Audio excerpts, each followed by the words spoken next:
Agustus 2024. Semoga nanti kita selama 1 jam bisa berbagi bersama ya, berbagi praktik baik tentang budaya positif.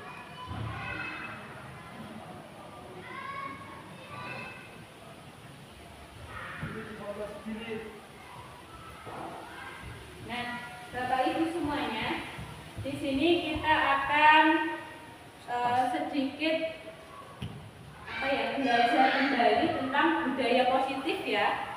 Jadi, bagaimana menciptakan budaya positif di sekolah dengan menerapkan konsep-konsep inti seperti paradigma belajar, disiplin positif, motivasi perilaku manusia, baik itu hukuman dan penghargaan, kemudian nanti ada kebutuhan dasar manusia, kemudian ada posisi kontrol restitusi dan keyakinan sekolah atau kelas, yang terakhir nanti ada segitiga restitusi ya Bapak Ibu semuanya, teman-teman di SDIT Nurul Huda. Nah, ini mulai dari perubahan paradigma belajar ya teman-teman. Filosofi pemikiran Ki Hajar Dewantara, pendidikan adalah tempat persemaian benih-benih kebudayaan dalam masyarakat. Jadi betapa pentingnya arti pendidikan.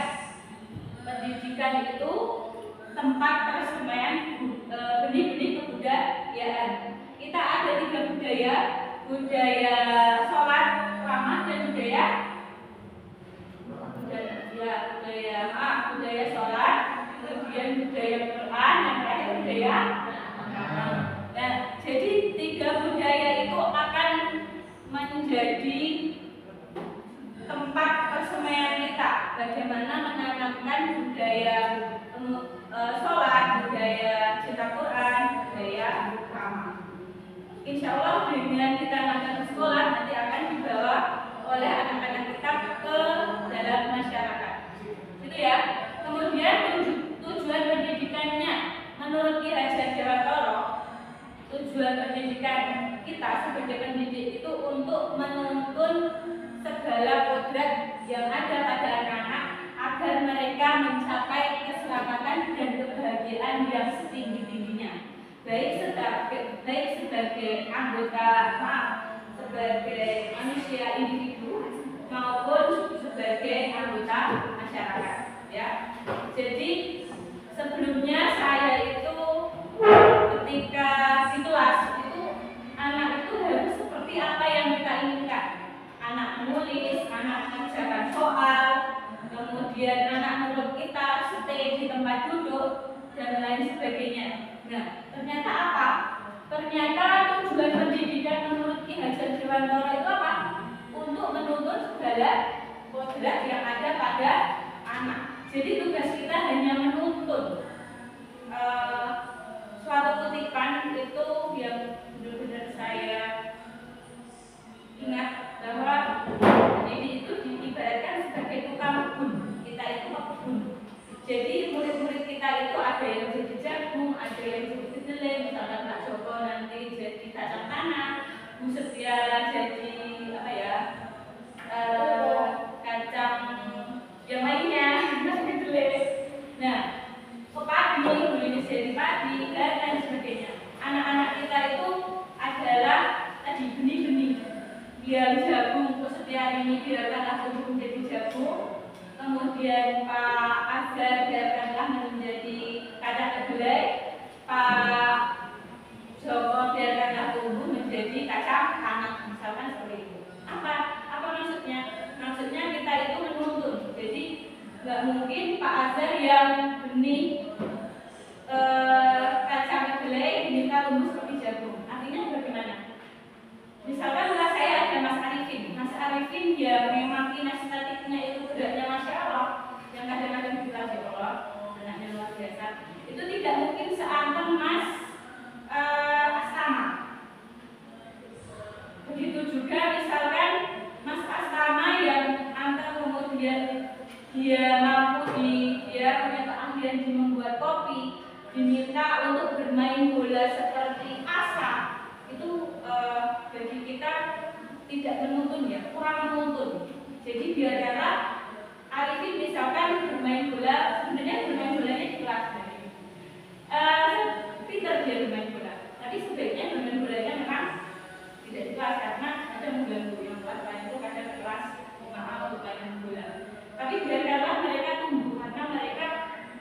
ada kemampuannya tersendiri, ada bakatnya sendiri-sendiri. Ini untuk tujuan pendidikan menurut Ki Hajar Dewantara. Nah, untuk apa kita belajar tentang ini? Untuk mengulang kembali atau kita belajar tentang pendidikan, definisinya dan tujuannya, agar kita itu tahu tentang teori kontrol juga. Jadi ada perubahan yang awalnya kita itu meminta murid untuk seperti keinginan kita, kemudian kita belajar teori kontrol. Apa saja teori kontrol itu? Ilusi bahwa guru mengontrol murid. Ya, jadi sebuah pendapat yang tidak kurang tepat apabila guru itu mengontrol murid. Murid itu mungkin 1 kali 2 kali bisa nurut dengan kita, tapi tidak atas kesadaran dirinya. Kemudian ilusi bahwa semua penguatan positif, efektif dan bermanfaat. Ya, itu yang ilusi yang kedua. Jadi penguatan yang positif itu sebenarnya ada tingkat keefektifannya, tapi akan lebih efektif jika itu muncul dari dalam diri murid kita sendiri. Kemudian yang ketiga, ilusi bahwa kritik dan membuat orang merasa bersalah dapat menguatkan karakter. Jadi ketika kita itu, mungkin saya ya, membuat merasa bersalah dulu dengan Azril, itu ilusi bahwa dia itu akan semakin kuat karakternya. Saya pernah sekali sama Azril itu ketika sikapnya yang luar biasa, kemudian berbicara sama Azril sendiri. Ternyata anaknya itu memang lebih bisa diajak komunikasi ketika kita benar-benar serius, misalkan berdua saja. Kalau tidak, nanti memang jalan terakhirnya harus komunikasi dengan orang tuanya. Kemudian yang terakhir, ilusi bahwa orang dewasa memiliki hak untuk memaksa.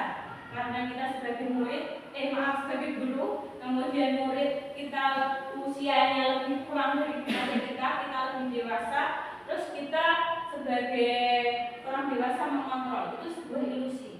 Artinya agak keliru di sini, ya. Itu untuk teori kontrolnya. Kemudian selanjutnya, ya, disiplin positif itu apa? Ini menurut Ki Hajar Dewantara bahwa di mana ada kemerdekaan, di situ ada disiplin yang kuat. Sungguh pun disiplin itu bersifat self-disiplin, yaitu kita sendiri yang mewajibkan kita dengan sekeras-kerasnya, tetapi itu sama saja sebab jikalau tidak cakap melakukan self-disiplin, wajiblah penguasa lain mendisiplinkan kita. Dan peraturan demikian itu harus ada dalam suasana yang merdeka. Jadi dari sini memang kita itu disiplinnya yang lebih baik itu dari dalam diri kita sendiri. Tapi misalkan kita itu tidak disiplin, contohnya saya, itu boleh itu ada penguasa lain yang mendisiplinkan kita. Jadi itu motivasinya memang dari luar ya. Misalkan saya yang datangnya sering terlambat, kemudian ada kegiatan tiket, kemudian ada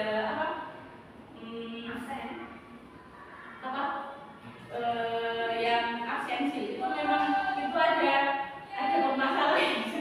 Tapi pada dasarnya itu akan membentuk kita untuk tadi yang dari dalam diri.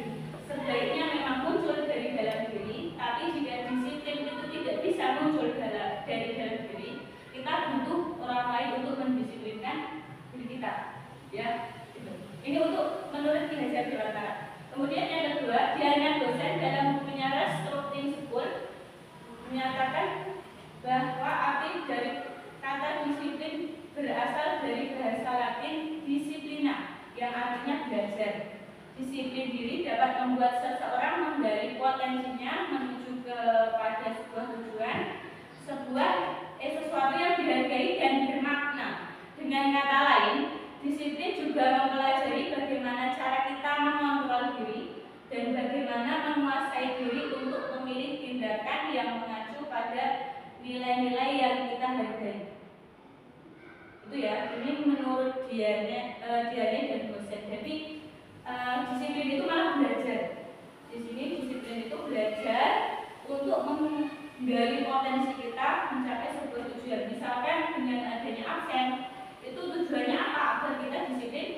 memiliki waktu kerjanya.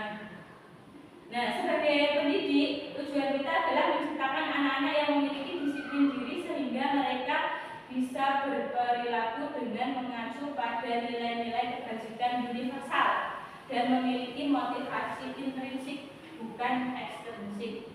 Ya, jadi apabila kita itu menanamkan disiplin yang positif pada murid, sebisa mungkin disiplin itu tumbuh dalam dirinya murid sendiri. Jadi atas kesadarannya. Disiplin positif menanamkan disiplin pada murid tanpa hukuman dan ujian. Dulu saya itu sering sekali membuat bintang. Nah, ternyata hadiah itu bukan berarti tidak itu ya, tapi memang tidak efektif untuk membuat disiplin positif. Ya. Mungkin ada waktunya ketika ada ribet itu. Kemudian disiplin pada murid tanpa hukuman. Nah, ini sebenarnya untuk menghukum, saya kira kita belajar bersama-sama. Mungkin hukuman ini dikurangi. Insya Allah tidak ada dari kita. Ya, lanjut. Baik, selanjutnya ada ini. Motivasi perilaku manusia. Nah, ini motivasi dari mungkin bisa dari dalam diri kita. Itu motivasinya apa? Yang pertama, untuk menghindari ketidaknyamanan atau hubungan. Ya, mungkin dari murid kita ada yang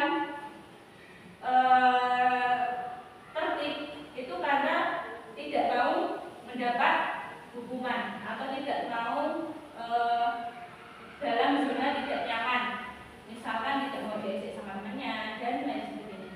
Nah, yang kedua mungkin agar tidak itu bisa dibacakan oleh Us Rini. Yang kedua apa kita motivasinya? Motivasi yang kedua untuk mendapatkan imbalan atau penghargaan dari orang lain. Ya, jadi kita itu melakukan sesuatu itu karena ada imbalan atau penghargaan dari orang lain. Kita contohkan yang murid ya, apabila ada ribet itu mungkin saja anak-anak lebih termotivasi untuk mendapatkan hadiah atau penghargaan atau imbalan tadi daripada motivasi yang muncul dari dalam dirinya sendiri. Itu yang kedua, untuk mendapatkan imbalan atau penghargaan dari orang lain. Kalau misalkan di kelas itu mungkin anak-anak lebih semangat sebenarnya kalau ada ujian, tapi itu kurang tepat ya, ada penghargaan, imbalan atau penghargaan dari orang lain. Yang ketiga, Motivasi perilaku manusia ketiga adalah untuk menjadi orang yang mereka inginkan dan menghargai diri sendiri dengan nilai-nilai yang mereka percaya. Ya, jadi ini yang paling positif itu yang terakhir. Jadi mungkin kita sudah belajar ya. Kalau saya motivasinya mesin pertama, yang kedua sama yang ketiga, untuk menjadi orang yang mereka inginkan dan menghargai diri sendiri dengan nilai-nilai yang mereka percaya. Itu yang paling bagus. Jadi ketika kita ada motivasi, itu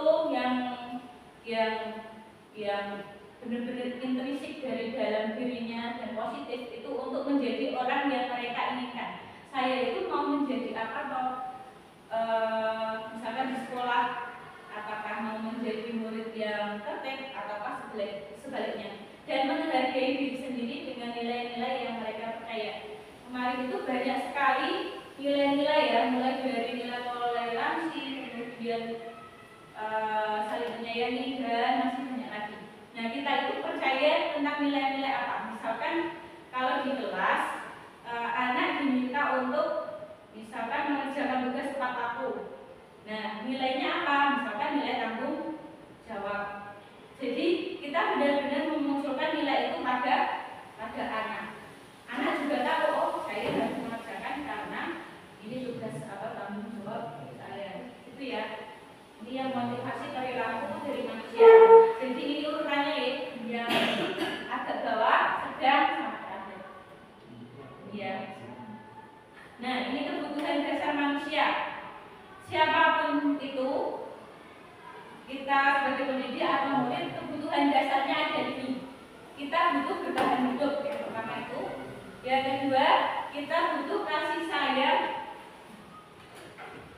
dan rasa diterima atau kebutuhan untuk diterima. Oke. Yang ketiga, kita butuh penguasaan. Kita butuh power atau kekuasaan. Yang keempat, kita butuh kebebasan. Tidak hanya kita, murid pun juga. Yang kelima, murid kita itu juga butuh kesenangan, ya. Jadi tidak hanya kita murid di kelas kita, anak-anak kita butuh 5 ini. Terus bagaimana? Misalkan kalau pengen kadang-kadang ada yang jajan, itu dipertanyakan dulu yang bertahan hidupnya ini bagaimana? Tadi sarapan atau tidak di rumah? Oh, ternyata ada kebutuhan yang tidak terpenuhi di situ karena dia merasa lapar, dia butuh makanan. Ya, jadi sebenarnya ketika anak-anak merasa lapar, kemudian tidak fokus ketika pembelajaran itu, ya salah satunya ini bertahan hidupnya. Makanya sebisa mungkin murid-murid kita itu merasa kenyang dari rumah dan fokus di sekolah. Yang kedua, dibaca mereka. Terus azan, kasih sayang. Kasih sayang dan rasa diterima, jadi kebutuhan untuk diterima. Ya, itu love and belonging ya. Jadi kita itu butuh untuk disayangi. Nah, disayangi di keluarga, nah, disayangi di rumah. Setelah tidak, Pak Aryo, sebetulnya di rumah atau di sekolah disayangi di rumah sama murid-muridnya sama rekannya. Jadi memang kita itu butuh disayangi. Begitu juga dengan anak murid kita. Jadi mereka butuh rasa kasih sayang atau rasa diterima. Nah, di sini kebutuhan akan hubungan dan koneksi sosial, kebutuhan untuk memberi dan menerima kasih sayang, dan kebutuhan untuk merasa menjadi bagian dari suatu kelompok. Memang kita itu juga butuh dihargai oleh orang lain ya. Di sini menjadi bagian dari suatu kelompok. Kalau kita di sini kita bagian dari PTK, SID, Nurul, Buddha. Kemudian kita keluar nanti dari KKD Ahmad Dahlan. Posisi kita sebagai pendidik dan lain sebagainya. Kita memang butuh apa? Butuh menjadi bagian dari suatu kelompok. Gitu. Yang ketiga dibaca sama terus setiap penguasaan kebutuhan pengakuan atau kemampuan. Ya, jadi yang ketiga itu butuh penguasaan atau power. Ya, jadi kita itu juga butuh pengakuan atas kemampuan kita. Kebutuhan ini berhubungan dengan kekuatan untuk mencapai sesuatu, menjadi kompeten, menjadi terampil, diakui atas prestasi dan keterampilan.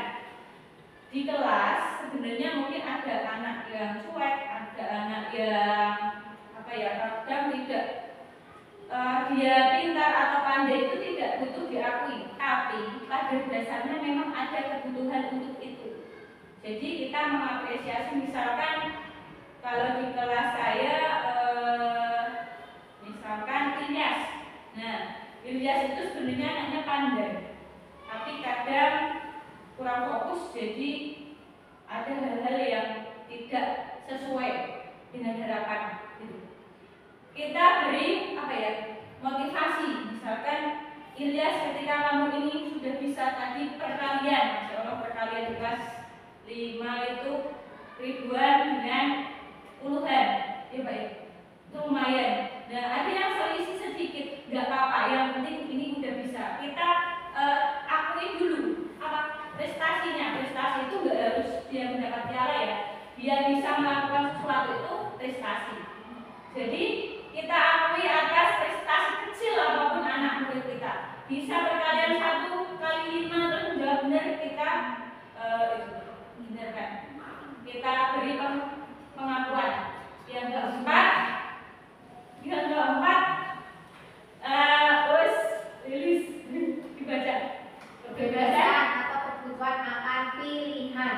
ya, kita boleh memilih ya. Jadi dengan pilihan itu kita akan mandiri, kemudian kita ada otonom otonom kita berkuasa atau kita memiliki kekuasaan untuk menentukan pilihan, memiliki pilihan dan mampu mengendalikan arah hidup seseorang. Ketika anak mulai bosan di kelas, itu kalau kita tanyakan keyakinannya karena bosan. Nah, ini ada kebutuhan dasar untuk bebas yang tidak terpenuhi. Tapi sebenarnya juga salah. Misalkan asa mainan bola kalau sudah selesai pelajaran. Kenapa? Saya kok sudah selesai bosan bos?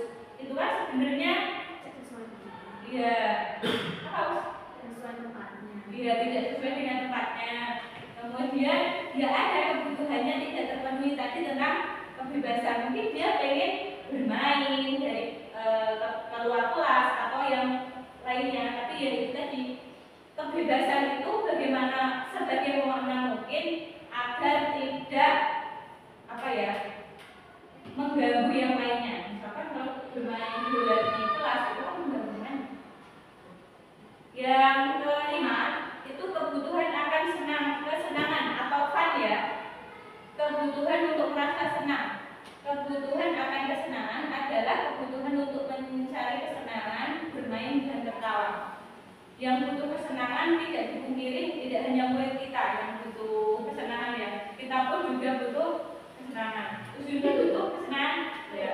Bermain dengan anak itu juga kesenangan ya, Mas ya. Belum ya. Iya. Jadi ini 5 kebutuhan dasar. Jadi ini memang berlaku untuk semua ya, guru, murid, karena kebutuhan dasar manusia itu ini ada 5. Oke, lanjut ya.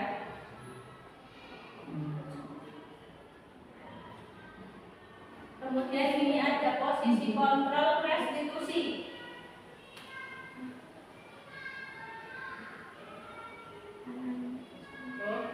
Posisi kontrol atau restitusi. Seorang penghukum bisa menggunakan hukuman fisik maupun verbal. Jadi guru-guru menerapkan posisi menghukum berkata, patuhi aturan saya atau awas. Ini menghukum ya. Kemudian kamu selalu saja salah. Dan selanjutnya selalu pasti selalu yang terakhir selesai. Jadi ketika kita menghukum itu nadanya tinggi, kemudian membuat anak itu merasa dia lebih agresif, hukuman. Yang posisi pertama ini agak negatif ya. Nanti ada yang posisi kontrol positif.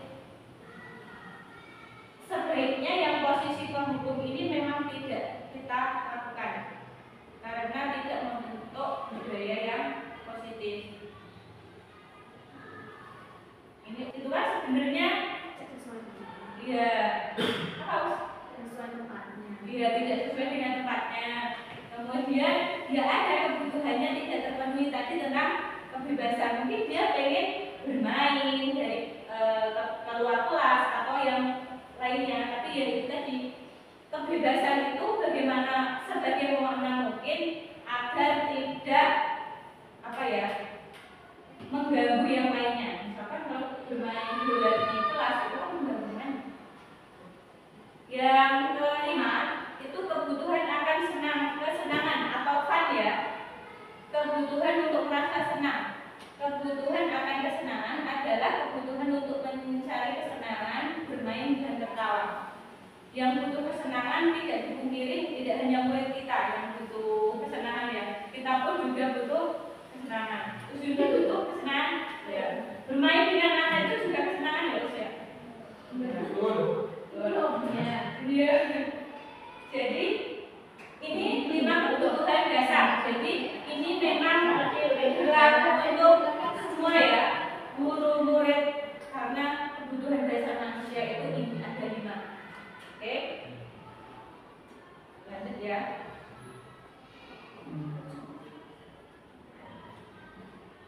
Kemudian ini ada posisi kontrol restitusi.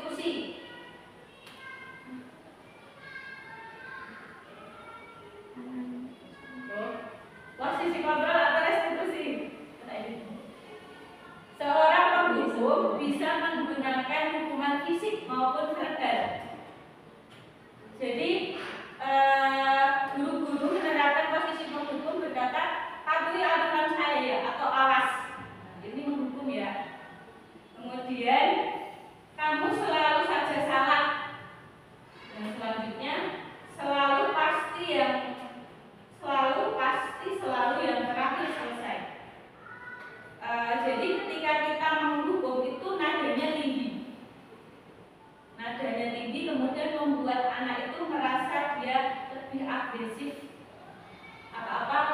hukuman dan hukuman. Yang posisi pertama ini agak negatif ya. Nanti ada yang posisi kontrol positif. Sebaiknya yang posisi penghukum ini memang tidak kita lakukan karena tidak membentuk budaya yang positif. Ini untuk penghukum. Biasanya menggunakan hukuman fisik maupun verbal.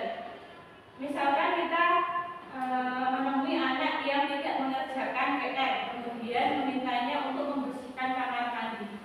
Itu sebaiknya dilakukan atau tidak? Tidak ya. Tapi dulu saya pernah di SMP itu dihukum karena tidak membawa buku BK yang gurunya di SMP 2 sama Pak Sukardi, Pak siapa ya yang BK?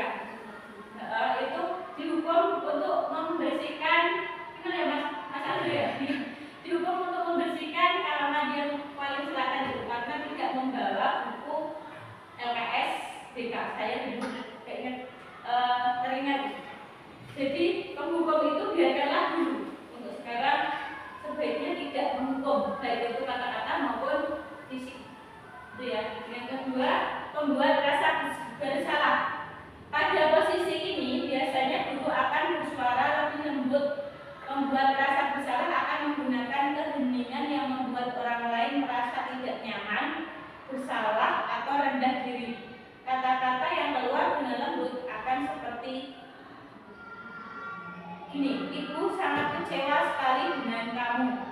Dulu saya pernah mengucapkan ini sama Azri karena memang meskipun sudah tahu tentang ini, kadang untuk konsisten melakukannya itu memang kita perlu perlu konsistenan tadi. Nah, ini untuk merasa bersalah tadi ya. Jadi ini membuat anak merasa bersalah itu ternyata juga kurang tepat, kurang positif. Contohnya apa? Kata-katanya, ibu sangat kecewa sekali dengan kamu. Berapa kali bapak harus memberitahu kamu ya? Mungkin kita pernah melakukannya.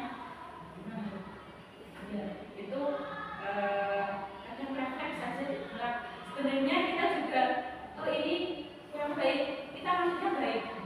Sebenarnya, tapi ini nanti ada ya. Ini teman, pemantau dan manajer ini lebih positif. Nanti yang paling positif adalah yang manajer ya. Oke, yang dari teman dulu. Bisa juga dulu membaca ya.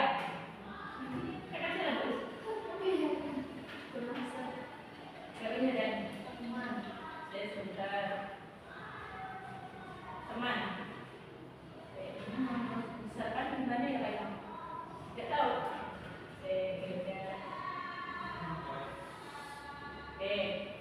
Dia ini yang teman ya. Jadi saya bacanya, guru pada posisi teman itu tidak akan menyakiti murid, namun akan tetap berupaya mengontrol murid melalui persuasi atau ajakan. Posisi teman pada guru bisa negatif maupun positif.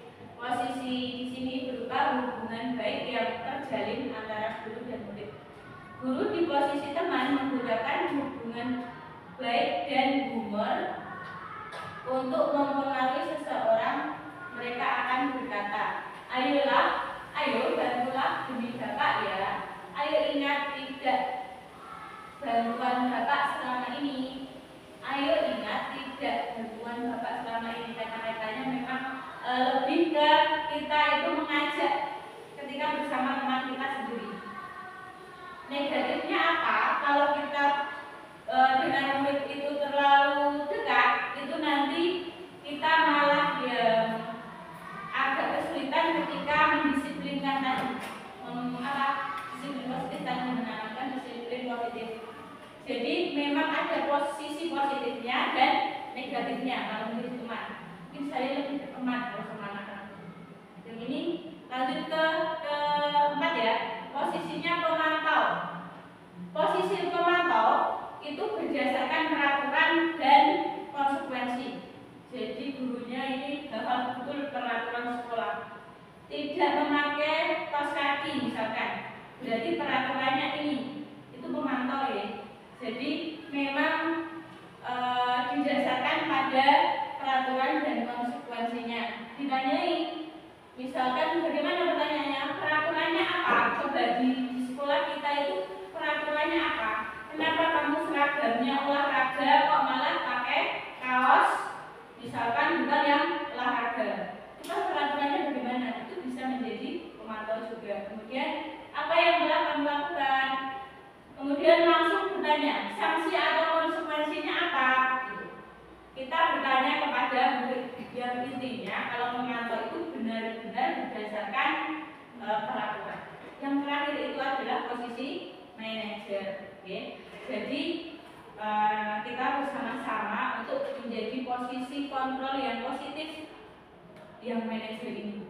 Manajer ini posisi di mana guru berbuat sesuatu bersama dengan murid, mempersilahkan murid mempertanggungjawabkan perilakunya, kemudian mendukung murid agar menemukan solusi atas permasalahannya sendiri. Kemarin itu saya belajar untuk segitiga restitusi sama yang Arifin, karena Mas Arifin itu kadang kalau di kelas suka membuli temannya. Ini kemudian segitiga restitusi, nanti ada segitiga restitusi ya. Kemudian akan menemukan solusinya bagaimana atas permasalahannya Mas Arifin tersebut. Kemarin akhirnya meminta maaf kepada Mas Aidan itu yang diejek karena ayahnya Mas Aidan. Kemudian menanyakan keyakinannya, keyakinan kelas yang dilanggar itu yang mana, saling rukun dan menyayangi. Kemudian berjanji tidak mengulanginya lagi dengan membuat surat untuk Mas Aidan untuk lebih rukun dan tidak saling mengejek. Itu untuk yang manajer. Jadi kalau manajer itu nanti arahnya ke segitiga restitusi. Okay. Jadi apa tadi posisi kontrol ada 5. Yang pertama, ya. Yang kedua, membuat rasa bersalah. Ya. Yang ketiga, aman. Yang keempat, oke. Yang kelima, manajer. Jadi ada 5 yang positif yang bisa kita lakukan. Kemarin pas elaborasi pemahaman itu yang 3 sama 4 itu bisa kita gunakan, atau 5. Yang paling harus kita gunakan itu yang 5. Tetapi yang 1 dan 2 tadi sebenarnya tidak digunakan. Bagaimana? Ada Mas Lidis nanti saya. Bagaimana Mas? Nanti boleh bertukar pendapat.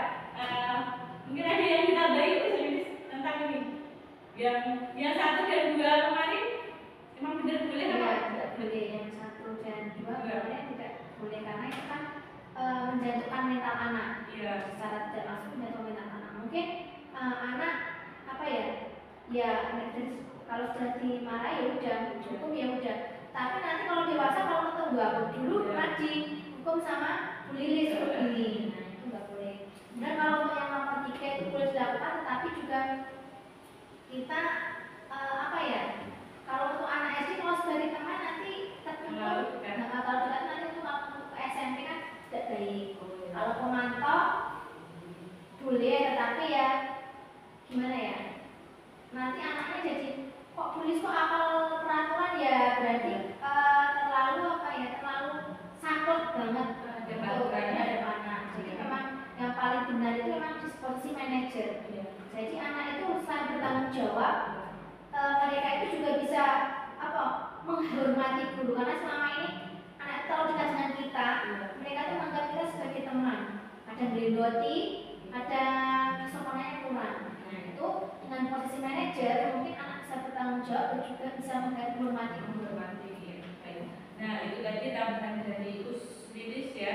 Jadi memang yang manajer ini dampaknya lebih positif ke murid dan kita juga sebagai pendidik gitu.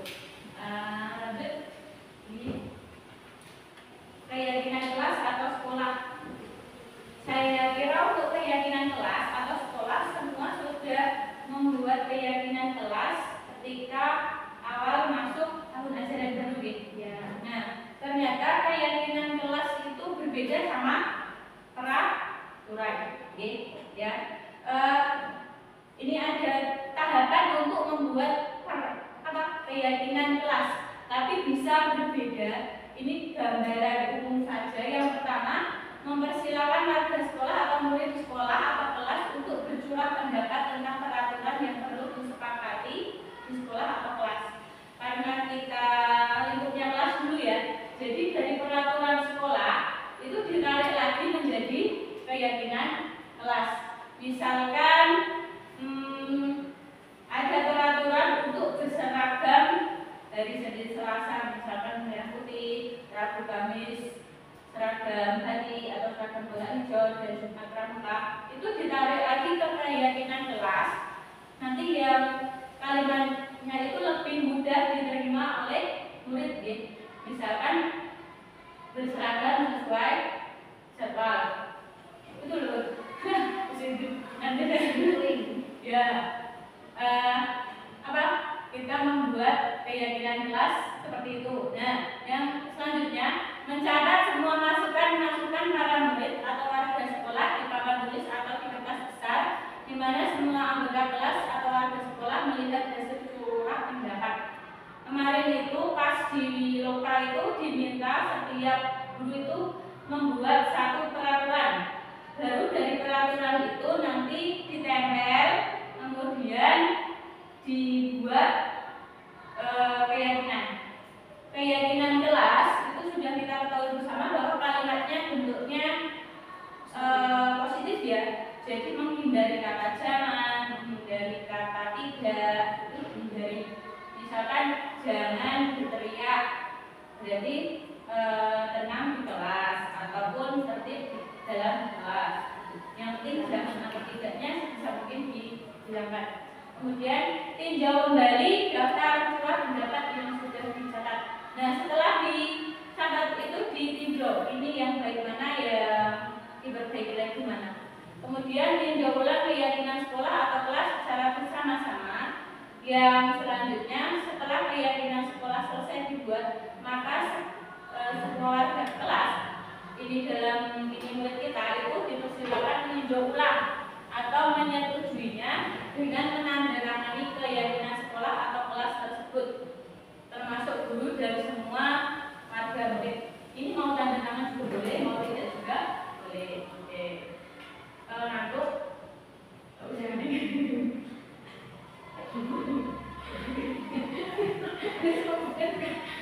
apa ya? Biar nggak ngantuk, maaf ya, biar nggak ngantuk.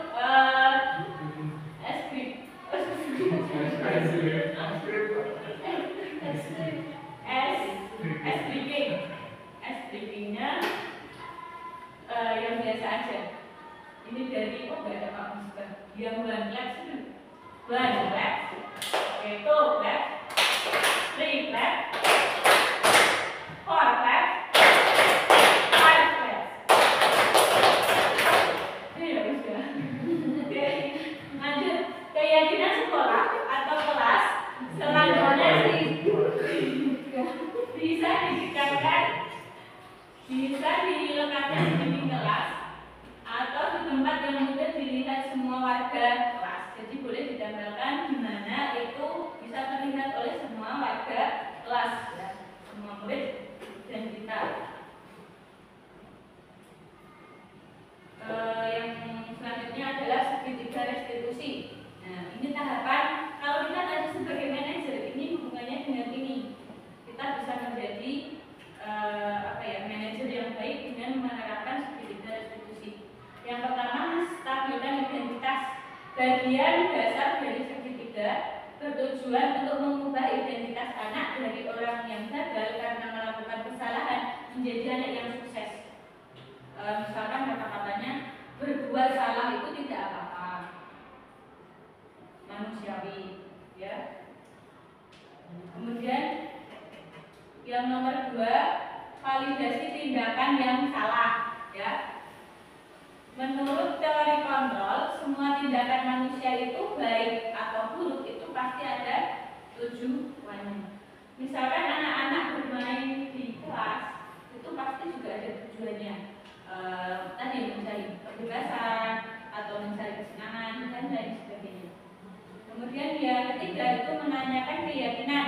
Ketika identitas yang pertama dan kedua itu sudah tercapai, maka anak siap untuk dihubungkan dengan nilai yang dia percaya atau keyakinan kelas yang kita buat, ya, dan berpindah menjadi orang yang dia inginkan. Jadi berpindah menjadi, kamu mau seperti apa? Atau misalkan Mas Arifin, kamu mau mengejek temanmu, kemudian teman-temanmu menjadi tidak nyaman. Oh ternyata tidak, dia lebih ingin nyaman di kelas. Jadi menanyakan dengan nilai-nilai yang dia percaya, ya. Jadi menanyakan kembali tadi keyakinan kelas. Jadi nanti silakan untuk segitiga restitusi bisa kita aplikasikan ke kelas, misalkan ada permasalahan tertentu. Nah kemarin itu juga ada pertanyaan, apakah segitiga restitusi itu pasti bisa menyelesaikan masalah? Dielaborasi.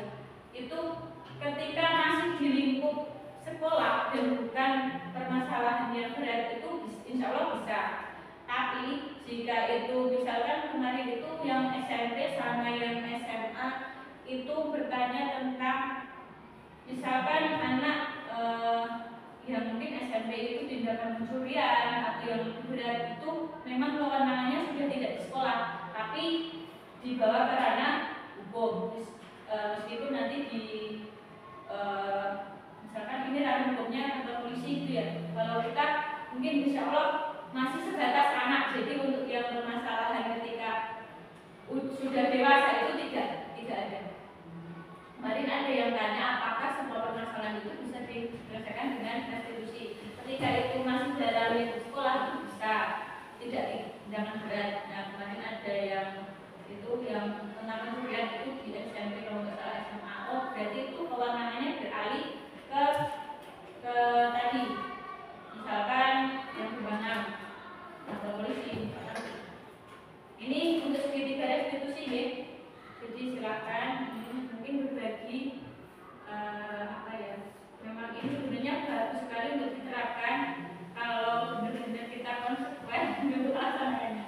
Mulai dari menstabilkan identitas, validasi tindakan yang salah, kemudian dari menanyakan keyakinan. Ini ada di catatan ini. Oke. Nah, terima kasih. Ini sebelumnya ada yang ingin ditanyakan, waktunya insya Allah masih beberapa menit. Dari bukan tadi ya, ada pertanyaan dulu. Ngantuk? Ya, terus dari mana?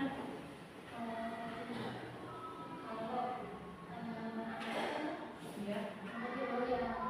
Posisi ya ini. Iya. Untuk kelas 1 Iya. Iya. Mana yang benar-benar bisa pas selain yang manajer? Iya, baik. Karena kalau mau manajer kayaknya masih Susah. susah Iya. karena anak-anaknya masih seperti anak kita. Iya. Memang kalau untuk kelas 1 itu peralihan ya dari TK ke SD. Terus posisi yang kita ambil yang mana? Ketika ada sesuatu yang harus kita selesaikan, yang penting ambil di antara 3, 4, 5 ini. Jangan sampai untuk yang menghukum atau membuat merasa tidak bersalah. Saya yakin teman-teman semuanya untuk yang 2 ini sudah tidak melakukan lagi. Untuk menghukum, baik itu dengan fisik nanti diminta muter lapangan. Ya Pak Azhar ya, mungkin ya Pak Azhar ya. Untuk fisik maupun verbal dengan kata-kata kasar itu insya Allah tidak.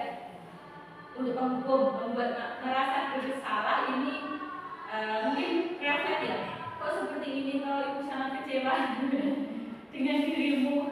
Nah, mungkin yang kedua, yang ketiga, yang keempat, atau yang kelima. Kalau bagi saya itu kita bisa menjadi paling tidak, kalau tadi yang teman itu terlalu ya, terlalu mungkin kalau terlalu dekat menjadi negatif. Keempat atau limanya, iya 5. kelas 1 tetap 5. Nomor 5 kan nomor 5 itu yang paling bagus. Dimanapun baik kelas 1 bisa dilaksanakan itu. Mungkin lebih ke caranya. Iya. Kata-katanya. Karena kalau dari kelas 1 sudah posisi manajer, insya Allah mereka sudah apa ya, terbina terus. Jadi nanti kalau naik kelas 2, kelas 3 itu mereka sudah terbiasa. Gitu ya. Karena memang kemarin pas elaborasi itu malah 3, 4, 5 itu nggak bagus. Yang penting salah satu. Tapi hasil saya sendiri yang biasanya ini itu posisinya tetap yang 5. Memang kalau kita sudah nomor 5 itu bisa terlihat oleh semua warga kelas ya, semua murid dan kita. Yang selanjutnya adalah segitiga restitusi. Nah, ini tahapan kalau kita tadi sebagai manajer ini hubungannya dengan ini. Kita bisa menjadi manajer yang baik dengan menerapkan segitiga restitusi. Yang pertama, stabilkan identitas. Bagian dasar dari segitiga bertujuan untuk mengubah identitas anak dari orang yang gagal karena melakukan kesalahan menjadi anak yang sukses.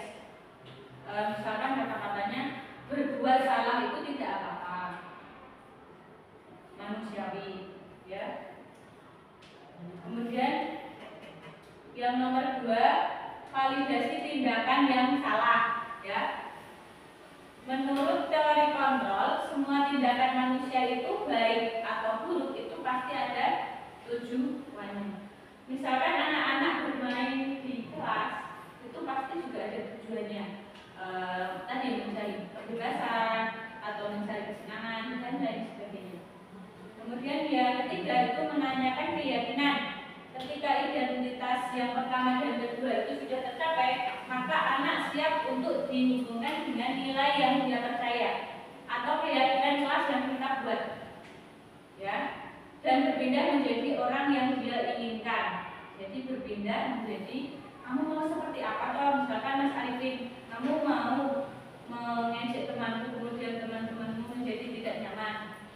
Oh ternyata tidak, dia lebih ingin nyaman di kelas. Jadi menanyakan dengan nilai-nilai yang dia percaya, ya. Jadi menanyakan kembali tadi keyakinan kelas.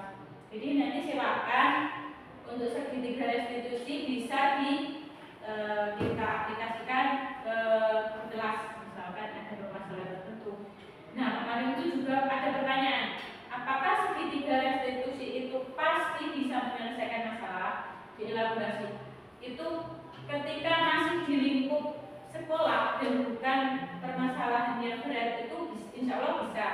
Tapi jika itu misalkan kemarin itu yang SMP sama yang SMA itu bertanya tentang misalkan anak yang mungkin SMP itu tindakan pencurian atau yang lebih berat itu memang kewenangannya sudah tidak di sekolah, tapi dibawa ke ranah hukum.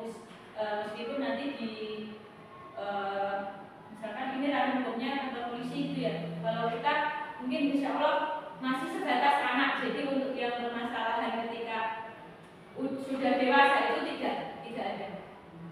Kemarin ada yang tanya apakah semua permasalahan itu bisa diselesaikan dengan restitusi. Ketika itu masih dalam lingkup sekolah itu bisa, tidak jangan berat. Nah kemarin ada yang itu yang tentang pencurian itu di SMP kalau nggak salah SMA. Oh berarti itu kewenangannya beralih ke tadi misalkan yang berwenang atau polisi. Ini untuk segitiga restitusi ya. Jadi silakan mungkin berbagi memang ini sebenarnya bagus sekali untuk diterapkan kalau benar-benar kita konsekuen untuk melaksanakannya. Mulai dari menstabilkan identitas, validasi tindakan yang salah, kemudian dari menanyakan keyakinan. Ini ada di tahapan ini. Oke. Nah, terima kasih. Ini sebelumnya ada yang ingin ditanyakan, waktunya insya Allah masih beberapa menit. Dari depan lagi ya. Ada pertanyaan dulu. Nyambung. Ya, terus gimana?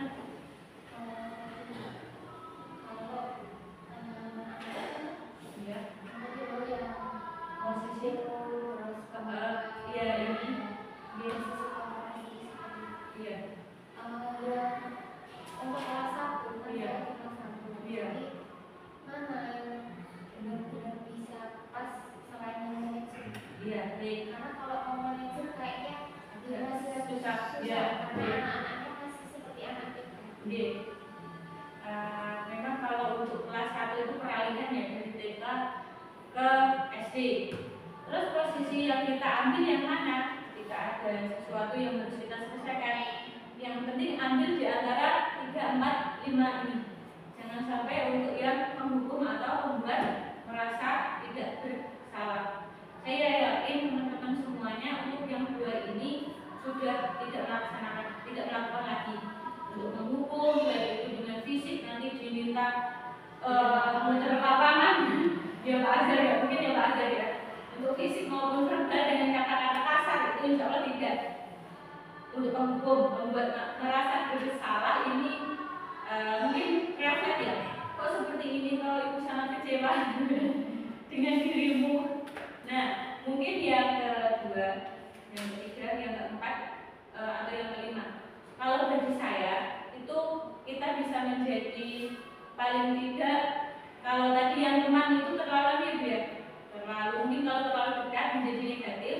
Keempat atau limanya, ya 5. kelas 1 tetap 5. Nomor 5 kan nomor 5 yang paling Bagus. dimanapun baik kelas 1 bisa dilaksanakan itu. Mungkin lebih ke caranya. Iya, Kata-katanya.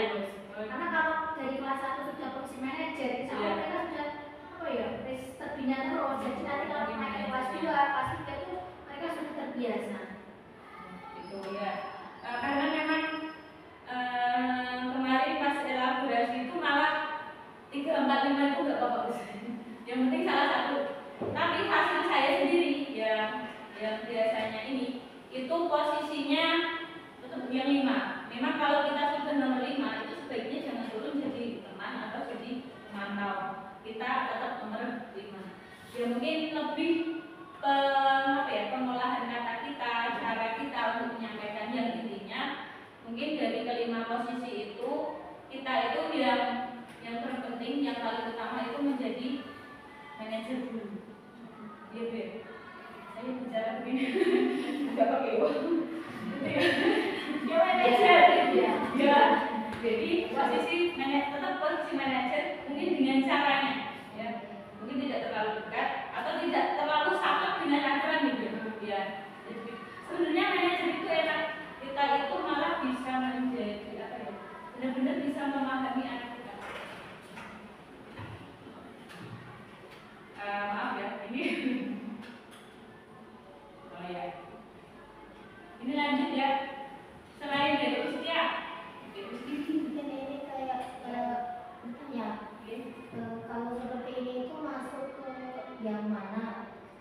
maksudnya Misalnya seperti ini, kita sudah kasus ada anak sama di kelas 1, misalnya ngamuk gitu, ngamuk terus melakukan tindakan kekerasan semuanya, ini menangis gitu. Terus seorang guru itu mengajak yang mungkin kayak melakukan tindakan kekerasan itu disendirikan dulu, diajak ngobrol bareng.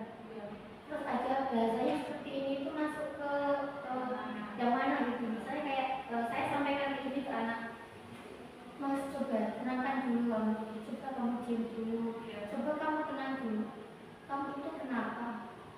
Terus ini sedih, ini saya bilang gitu. Terus ini sedih lihat kamu seperti itu. Kamu itu bisa nggak sayang sama temannya?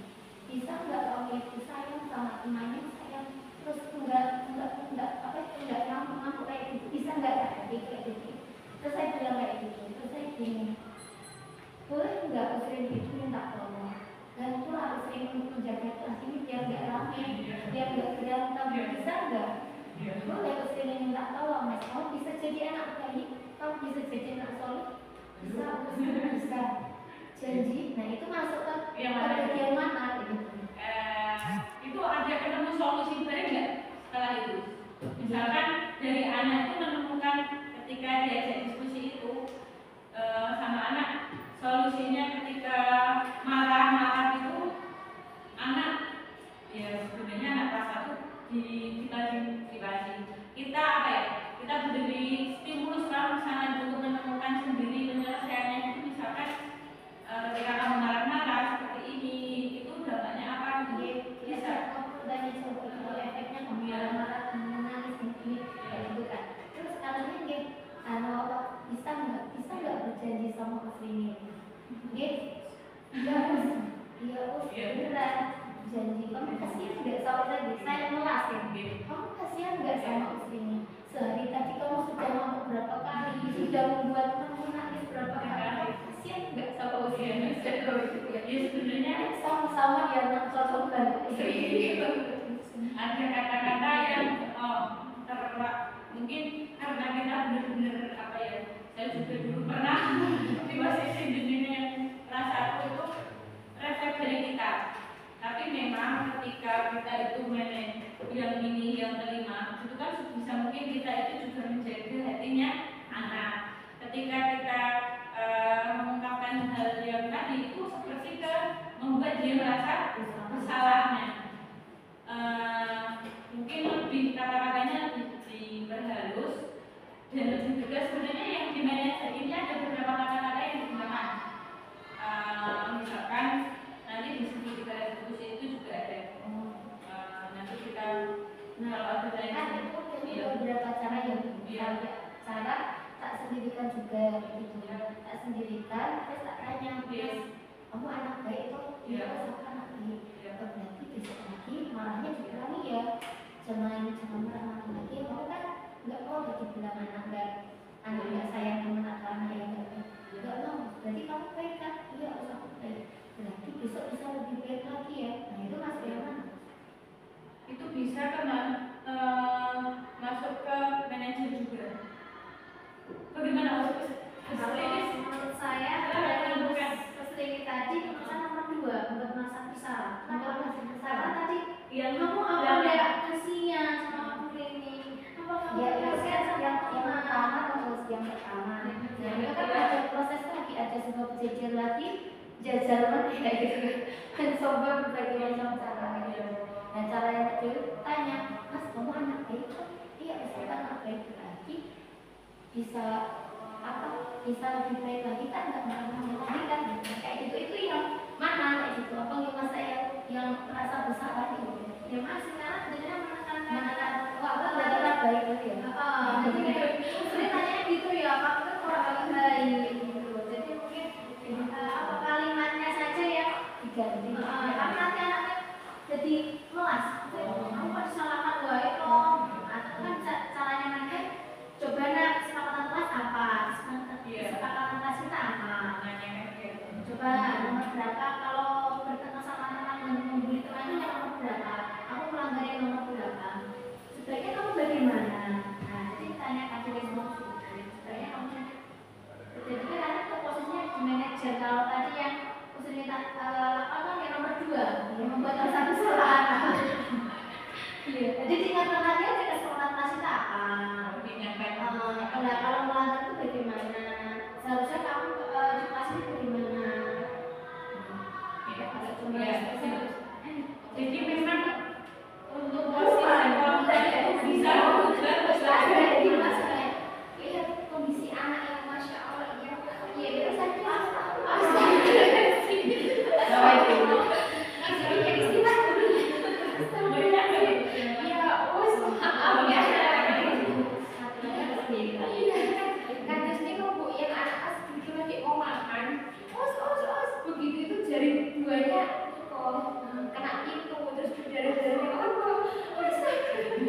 sekali namanya dua ya kan ya tapi ya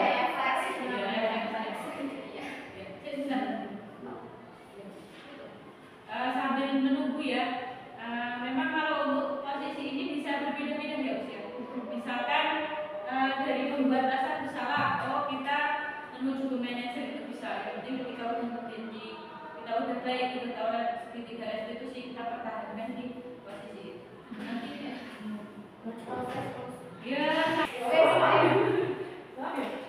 Terima kasih Bapak Ibu Ustaz dan semuanya. Hari ini kita sudah diseminasi budaya positif. Terima kasih atas kerjasama dan partisipasinya. Semoga bermanfaat bagi kita semua. Ya, amin. Akhirul kalam. Wassalamualaikum warahmatullahi wabarakatuh. Waalaikumsalam.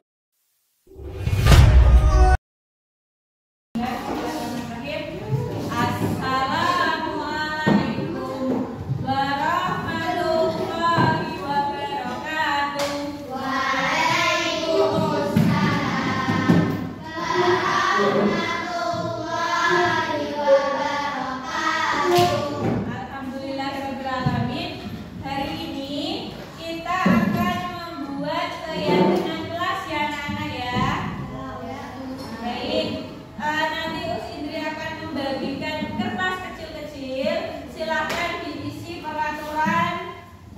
yang kalian ketahui.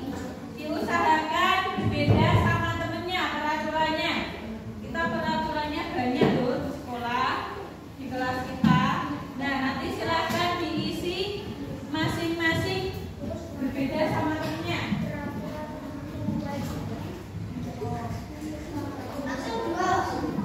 Enggak, satu orang.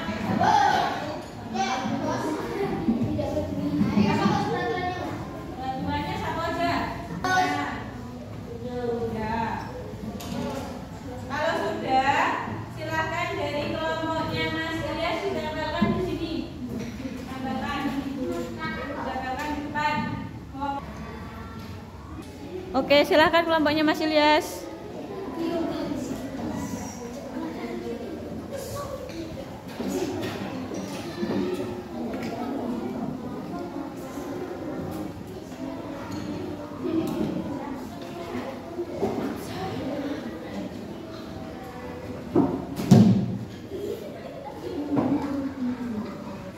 Lanjut kelompoknya Mas Arthur.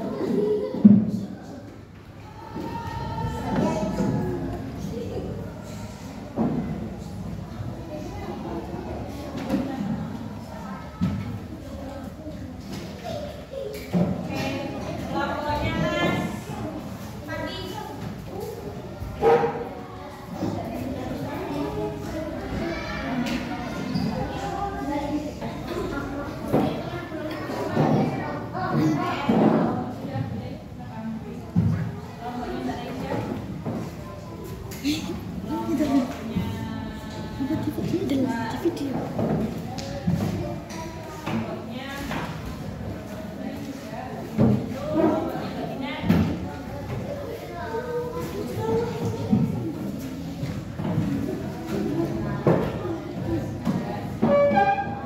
Aturan yang kita buat, Us Indri minta ini ada 1, 2, 3, 4, 5, 6, 7, ada 7 kelompok.